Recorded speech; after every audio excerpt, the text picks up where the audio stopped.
যে আমাদের টিচাররা মিলে এক জায়গায় একটা জমি আমরা শেয়ার নিচ্ছি। এটা তো আমার ব্যবসা না, এই যে টিচাররা আসে। যদি আমার বিরুদ্ধে কোনো অভিযোগ প্রমাণিত হয়, অপরাধ অনুযায়ী যে শাস্তি হবে আমি মেনে নিব। আমি বলি আমাদের কলেজের সব হিসাব আছে, তোমরা দেখতে চাইলে আমার প্রায় 6 কোটি টাকার তহবিল আছে। তোমরা এই যে তোমাদের অনেকগুলো দাবি দেওয়া ছিল, তোমরা বলেছিলে যে স্যার ভর্তি ফি কমাতে হবে, আমি প্রত্যেকে 3000 টাকা কমাইছি। তোমরা বলেছিলে বেতন কমাতে হবে, প্রত্যেকে 300 টাকা করে বেতন কমানো হবে। তোমরা বলছিলে যে পরীক্ষার ফি কমাতে হবে, সেইখানে আমরা 500 টাকা করেছি। তোমরা বলছো ফর্ম ফিল আপ কমাতে হবে, সেগুলো আমরা কমাইছি।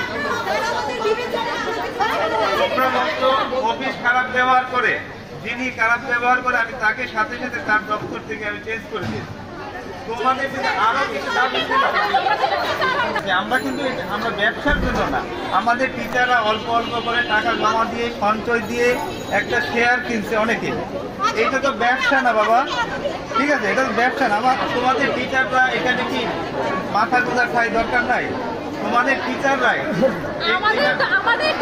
এখানে কোনো ব্যবসায়ী না বাবা, ব্যবসার উদ্দেশ্য কেনা হয় না। আর এমনকি তোমরা যদি আমাকে দেখাইতে পারো যে আমি কোনো ব্যবসায়ী বা ব্যবসা প্রতিষ্ঠান আছে আমার ভিডিওতে, আমার একটা ভিডিওতে একজন আসলো, আমি তো বললাম যে আমাদের টিচাররা মিলে এক জায়গায় একটা জমি আমরা শেয়ার নিচ্ছি। এটা তো আমার ব্যবসা না, এই যে টিচাররা আসে। জিজ্ঞাসা করো, এটা আমার তো একা না। আমি তোমাদেরকে কথা দিলাম, তোমরা সুনির্দিষ্ট অভিযোগ দাও, আমরা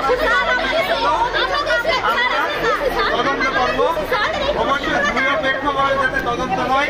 আমাদের এখানে সিনিয়র টিচাররা আছে, আমি তাদের দায়িত্ব দিব।